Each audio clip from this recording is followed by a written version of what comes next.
this unit, being able to name compounds. Very big part. Is this the quiz right here? Did you go ahead and correct your answer keys? Use the answer key to correct your work.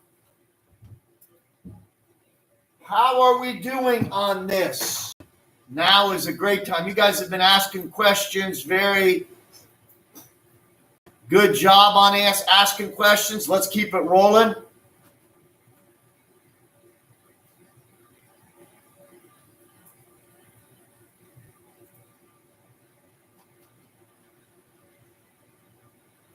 What do we have there?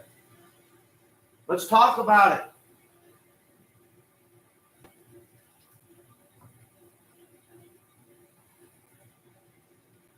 Are we good on number one?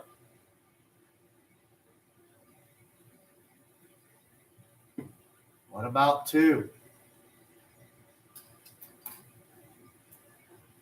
Take a look at it. You're allowed to ask questions.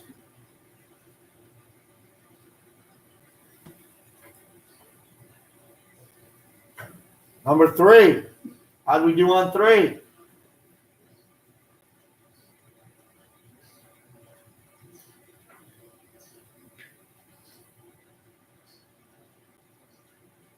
Four.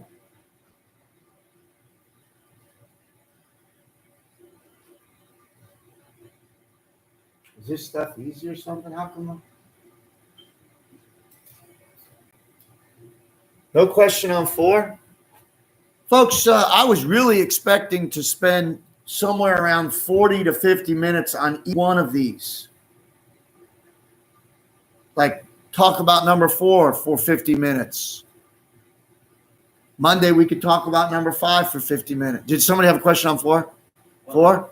What will we talk about for 40 minutes about four? What? What will we talk about in four for 40 to 50 minutes? Probably 50 minutes. Yeah, but what about? Did you have a question on it? No. Oh, what about five? You got a question on five? Yes. Can you go over how you got the answers? For which one? Five. Let's take a look at number five. First of all, it's leading off with hydrogens, yes? So when it's leading off with hydrogens, we're like, hey, maybe this is an acid because substances that have hydrogen leading off, there's a possibility that that hydrogen can break off. In this case, there's two hydrogens that could possibly break off. When there's two hydrogens that break off, it's a possibility that it is a diprotic acid. What do we mean by diprotic acid? Protic is what? Well done. Protons, yes. So remember, when the hydrogen ion breaks off, it is merely a proton because the hydrogen has one proton, one electron. And when the hydrogen ion breaks off, it leaves its electron with the substance it was attached to when it broke off. So the way to definitively say, can we name this as an acid, is look to see if S2O3 is on our polyatomic ion list. If it is on the polyatomic ion list, then we just name it as an acid. So we go ahead and take a look at the polyatomic ion list, which we find attached in this unit or in this assignment. There's our polyatomic ion list. There were two hydrogens that could break off. So what charge area should I focus on? If there's two hydrogens that could break off, it would leave the polyatomic charge 2 minus. Yes, very good. 2 minus. So we come over here to the 2 minuses. Here's some 2 minuses here. Do I see that S2O3 anywhere? Is it right here? There's the S2O3. So yes, we can name this as an acid. And the acid's name would come from thiosulfate.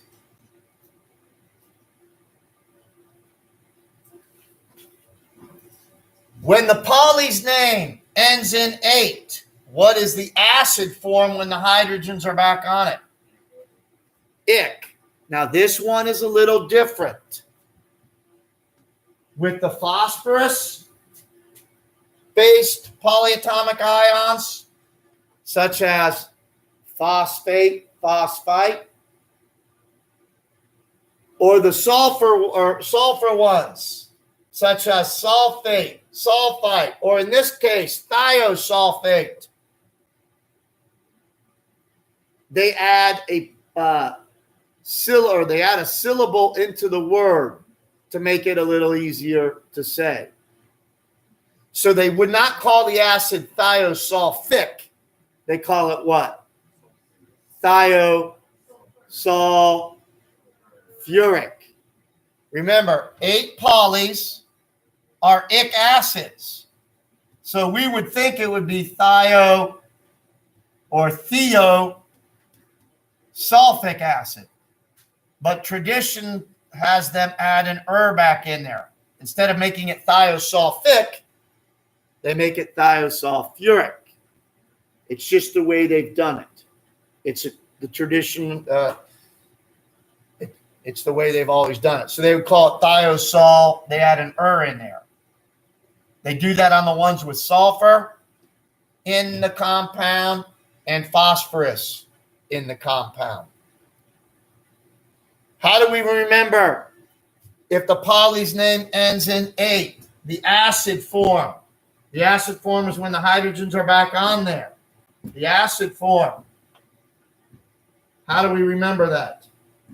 This hasn't done this in a while.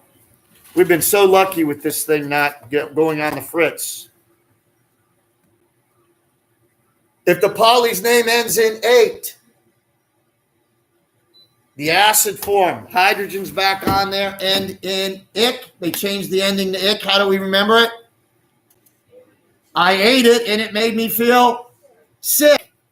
If the poly's name, the polyatomic ion's name ends in ite, I-T-E. The acid form, the one where the hydrogens are on it, ends in what? Aus or us, O-U-S, however you want to pronounce it. How do we remember ite, polys? We have the us acid. Lighthouse. Or if you like government class, social studies, you could say White House. How did that do for whatever number we were doing? Does that help explanation of that? Let's take a look back here at the quiz.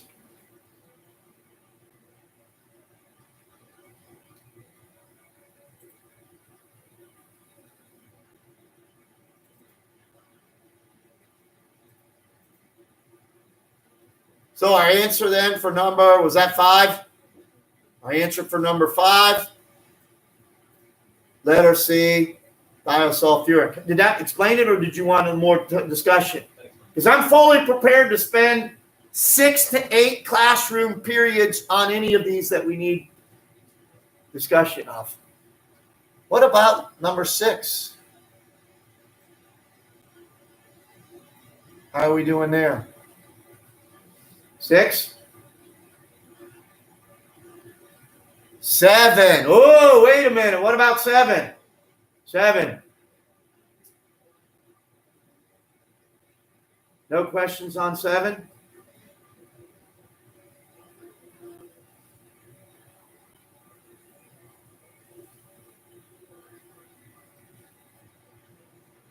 Eight? Wait, is this 8? But it's the quiz form of 8. This is the quiz form of 8. This is on the quiz, so it should be ick. Right? It's when it's a quiz. Wait, I got. Did you get the job? Did you like that? Okay, apparently not. I thought it was funny. What about number 9? Yes. Let's, just for fun, let's go over number 9. I look at number 9 and it starts off with a metal, yes? Starts off with the metal. So I know I'm going to be using the ionic rules for naming metal or for naming the compound. Because when there's a metal in there, we name it as its ionic. My metal is iron. So my name had better start off with iron. Because in an ionic compound, the metal keeps its name. The metal keeps its name.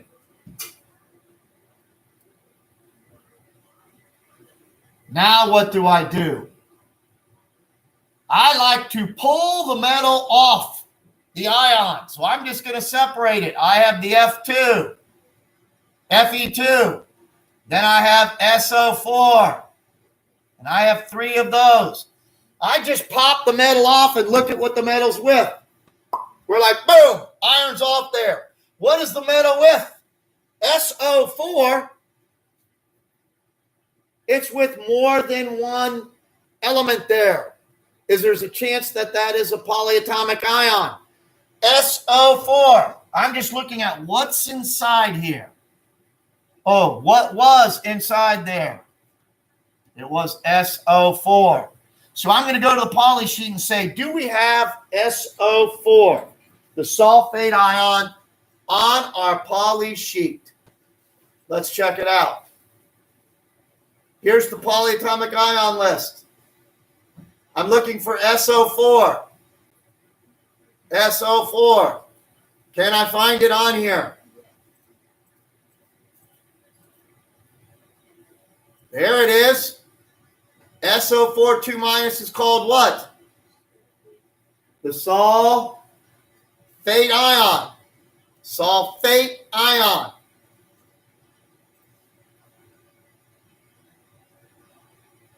So this is iron. And the second name is going to be sulfate.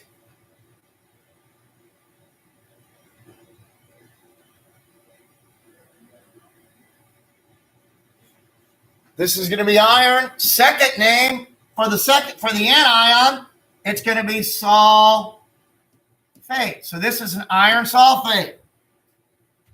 I don't use tri like they did in this one. Letter A, they gave us tri. Why don't I use tri? I don't add prefixes in when it's ionic. The only time we add prefixes into the name is if it's covalent. So I can get rid of this answer. I can get rid of that answer. They added a prefix in. I can get rid of that answer. They added a prefix in. I can get rid of that answer. They added a prefix in. I know this is sulfate. I can get rid of this one. It's not sulfide. Sulfide would just be an S. It's not sulfic. Somebody got confused and just changed ate to ick on letter. Do you see that on letter AC? Somebody added an ick in there. That's when you're naming acids. You add ick in when it's an acid if the poly's name ended in H. So now I've got it down to 2 answers. Just from knowing that it's iron sulfate, I've got it down to 2 answers. Both of those 2 answers have Roman numerals in there. Why did they put Roman numerals in there? Remember, when we have anything that is not in family 1, family 2, or group 1, group 2, the alkali metals and the alkaline earth metals, everything after the S block, there's the S block, and there's 2 columns in the S block. 2 columns in the S block. The first column is always 1 plus. The second column is always 2 plus. S holds 2 electrons. Everything after that, the transition metals, groups 3 through 10, the transition, 3 through 10.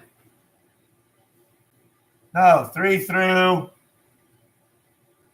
12.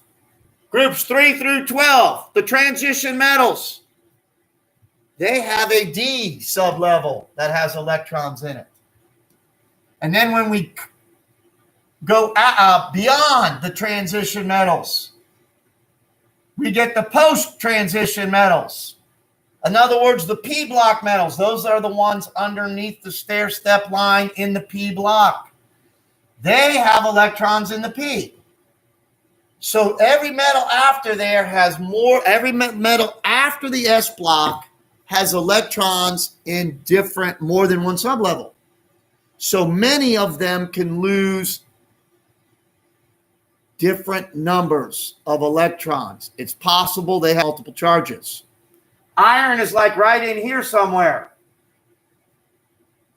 It is in the transition metals. So it is possible that iron has more than one charge because it can lose electrons out of the S as well as the D. So how do I confirm whether iron has the possibility of having more than one charge? I can solve what?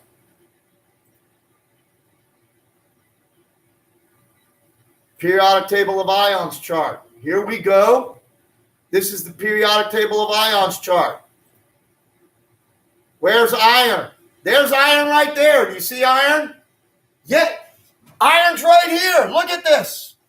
It has a possibility of losing 2 electrons and becoming 2 plus, or 3 electrons and becoming 3 plus. If it loses 2 electrons and becomes 2 plus, they gave you the name iron Roman 2. If it loses 3 electrons, they gave you the name iron Roman 3. So this compound is either iron Roman 2 sulfate or iron Roman 3 sulfate. What do we need to do? We need to find out which one of those it is. We're going to break a record.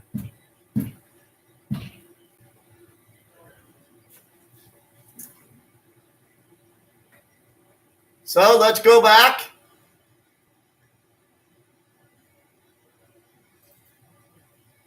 Take a look.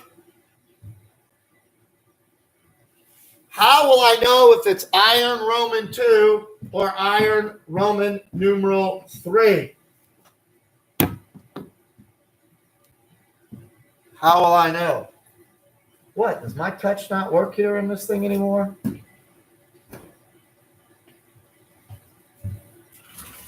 Interesting. What will I do to figure out whether it's iron Roman 2 or iron Roman 3?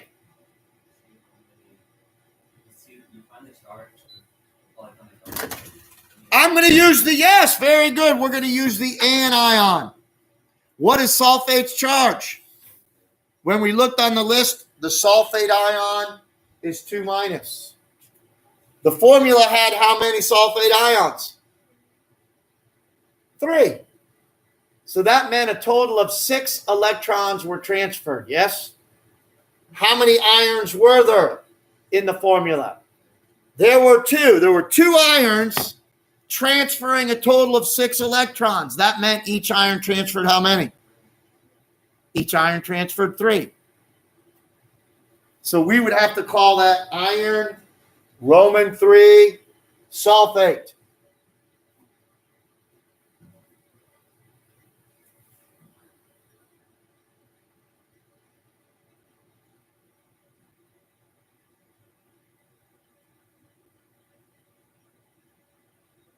Is this suddenly darker?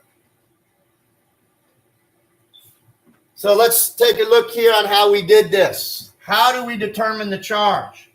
We can look on the poly sheet and see that the sulfate ion is 2 minus. How many do I have? 3. So 3 times 2 minus is 6 minus, yes? That meant 6 electrons were transferred. Where did they come from? The iron. The irons had to give up 6. How many irons are giving up 6? There are 2 irons giving up 6, making each iron 3 plus. That would make it iron Roman 3. Why do we have to put the Roman numeral in? Why can't we just call it iron sulfate? Because there's another compound with iron and sulfate. The other compound with iron and sulfate is iron 2 sulfate. What is the formula of iron 2 sulfate? The other compound is iron 2 sulfate. This is iron 3 sulfate. That's what we're learning today. How do I write the formula for iron 2 sulfate? Iron is Fe. So I write Fe. Sulfate is SO4, so I write sulfate. SO4. Now to write the compound, I have to know the charges. An ionic compound, I have to know the charges. What's iron's charge in iron 2 sulfate? It's what? It's 2 plus. That's what the Roman 2 means. We look on the polyatomic ion sheet and we would see sulfate's charge is 2 minus. An ionic compound has, by definition, it's written with an empirical formula. There's a word from the past. Empirical formulas are what? Yes. Small, very. How you remember that, I have no idea. Well done. Great memory. Empirical formulas have the lowest ratio of combination of the ions in a salt, in this case. Lowest ratio.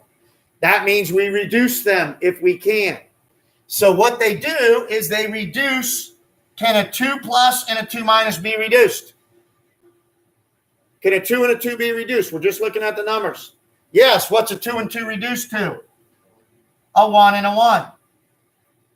And then they do what's called crisscrossing. They bring this one down here and this one down here. And when you're bringing a 1 down into a compound, you don't write it. 1's understood to be there. So the formula for iron 2 sulfate would merely be FeSO4. Iron 3 sulfate is right there. So why do they need the Roman numeral in there? So we know whether we're talking about this formula or this formula.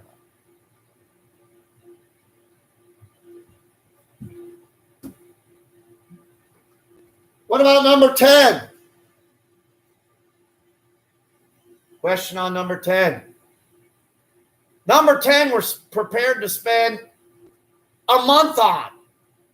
Number 10, if we need to. It's an important question. Question on number 10. Are we comfortable with number 10? Last night we watched videos video lectures introducing the idea of how to write a formula from the name. The last couple days we've spent on how to name a formula. How do we name a formula? Now we're going to be working on how do we write a formula from a name. Hopefully this assignment was posted for you recently. I didn't want to post it last night because I wanted to go over it and introduce it before you started it. I didn't want you to spend a whole time last night. A lot of you like to get ahead. If I post the assignment ahead of time, you like to get ahead. I think that's awesome. But I didn't want you to get ahead on this one. I wanted to have a chance to take a look at it first. How do we do this? Let's do a couple of these together, shall we?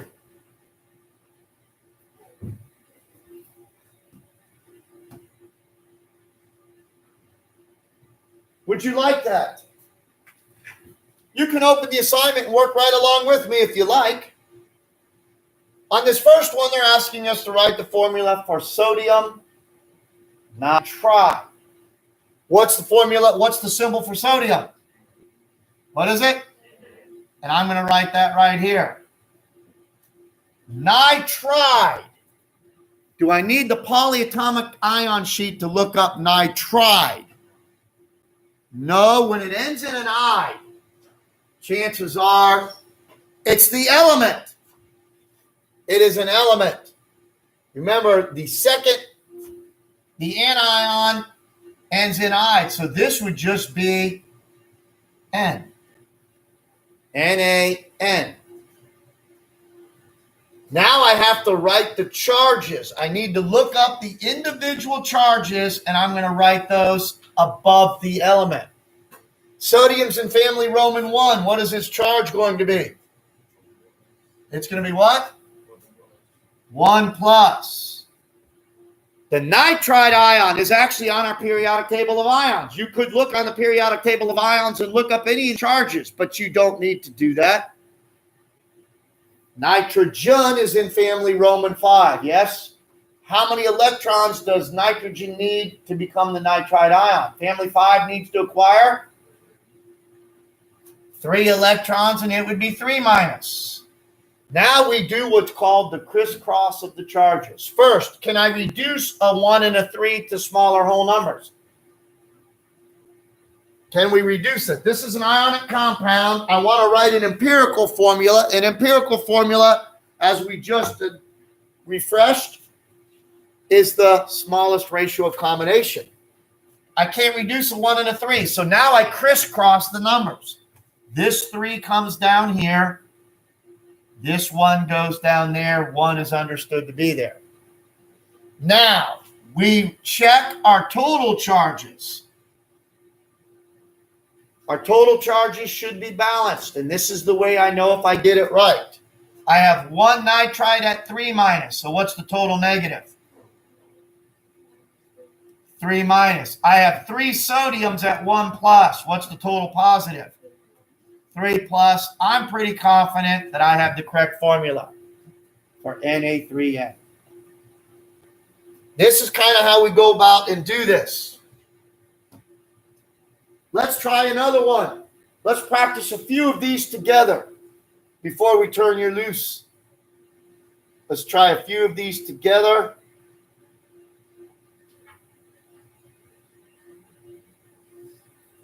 How about number 7? Nickel 3 arsenite. Nickel 3 arsenite. I'm having a phone call. 344 West Unit. We are currently Zooming. Do you have a message? Oh my goodness, we better let her know that. Okay. Who has a green truck? Olive green. Is it olive green? Sydney's green Ford pickup. Her lights are on. Pass 91. All right, thanks. Bye-bye. Lights are on. Nickel 3 arsenite. What's nickel symbol? Ni. What's nickel's charge in this formula? What's nickel's charge in this formula? 3 plus. Where am I going to get arsenite's formula? Is arsenite As? No. What is As? It's arsenic element, and then if it was the anion in there, it would be arsenide. This one ends in ite, which is trying to tell us that it is on the what? Polyatomic ion sheet. Can somebody look that up? What is arsenite's formula on the polyatomic ion sheet? AsO3. And what's its charge? It is 3 minus. Writing an empirical formula, we want the smallest ratio of combination. Can I reduce a 3 and a 3? Yes, to a what? To a 1 and a 1. So I bring 1s down. You see that? I bring a 1 down to here and a 1 down to there. Now I did not cross out the 3 and the 3 because I still want those charges written above the symbols or formulas, yes? Now I check the total charge. What's the total positive charge? I have 1 nickel at 3 plus. I have 1 arsenite ion at 3 minus. 3 plus equals 3 minus. The formula is NiAsO3. How we doing?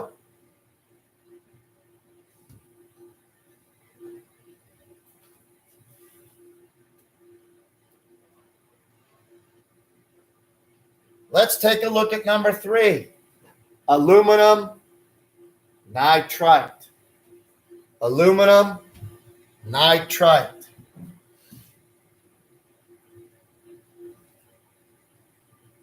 What's the symbol for aluminum?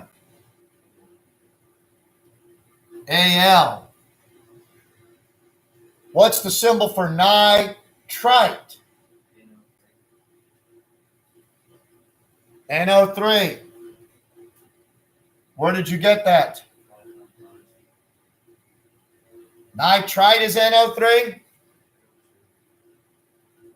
Take a look. Take a look at the polyatomic ion sheet. Nitrite is NO. Did you look at that? It is NO2. Very good. Now we write their charges. What's nitrite's charge? Is it 1 minus? What is aluminum's charge if it's in Roman 3? And you can look on the periodic table of ions as well if you ever get confused on how to do this. Aluminum's charge or periodic table of ions. Yeah, what's aluminum? 3 plus. Can I reduce a 1 and a 3? No, so now I crisscross. The 1 comes down here. I'm bringing a 3 down there. How do I bring a 3 down to a polyatomic ion? Use what? Yes, outstanding. We're going to use parentheses. Parentheses here, here, and the 3 goes as a right outside the brackets. Now we check our charges. How many nitrite ions do I have? In this formula, how many nitrite ions? 1 nitrite ion is NO2. How many of those NO2s do I have? 3. So what's the total negative charge? 3 times 1 minus is 3 minus. How many aluminums do I have here? 1. 1 times 3 plus is 3 plus. Charges are balanced. Al parentheses NO2 parentheses 3.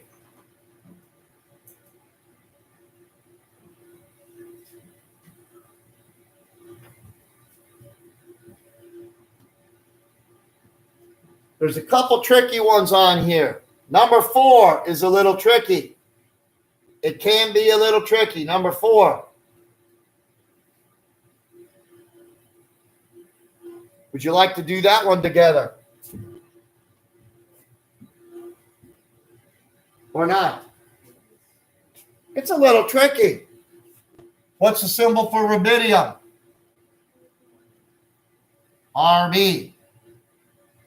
Rubidium's in what family? Is it family 1, group 1, the alkali metals? So its charge will always be what? 1 plus. What is the peroxide ion? What is the peroxide ion? Where would I find the peroxide ion? We're certainly hoping it is where? Polyatomic ion sheet, outstanding. What is the formula for the peroxide ion? It is O2. What's its total charge? The total charge of the peroxide ion is 2 minus. That means each oxygen in the peroxide ion is charged what? This is important. When they give you a charge on a polyatomic ion, they are telling you the total charge of that polyatomic ion. They're not telling you that the oxygen's charge is on the polyatomic ion. The formula is O2, 2 minus. Each oxygen must be charged what then? Yeah, each oxygen in the peroxide ion is 1 minus.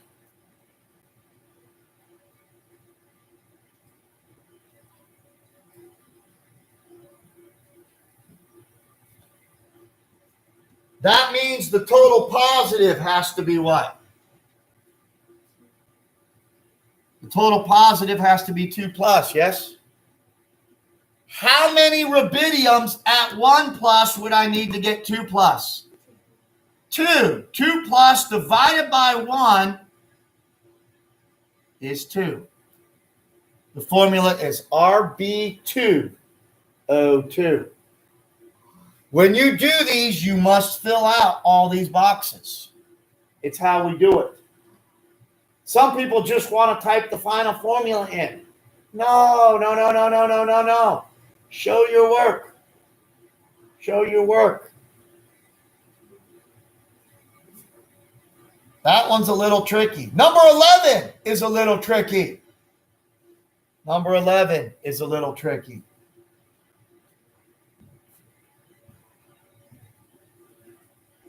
Mercury symbol is what? Mercury is Hg, but this is the mercury 1 ion. You'll need to look on the polyatomic ion sheet for what mercury 1's formula is. That's what makes this one tricky. It is actually a polyatomic ion. You got it already. You're quick. What is it? It is Hg2. And what is the total charge of it? It is 2 plus. The mercury 1 ion, sometimes called dimercury.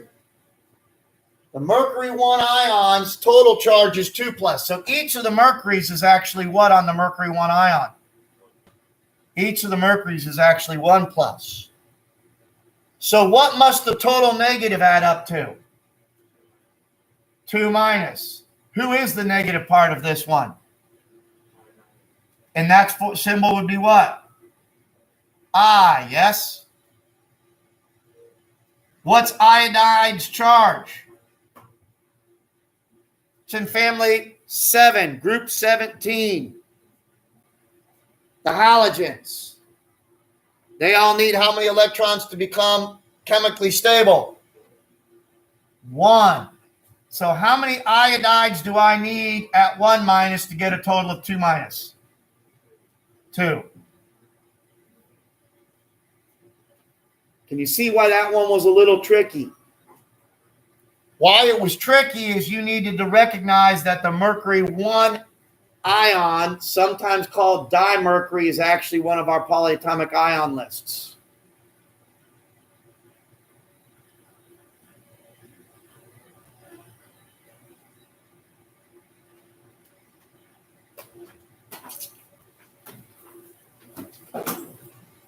Let's finish this for homework, yes?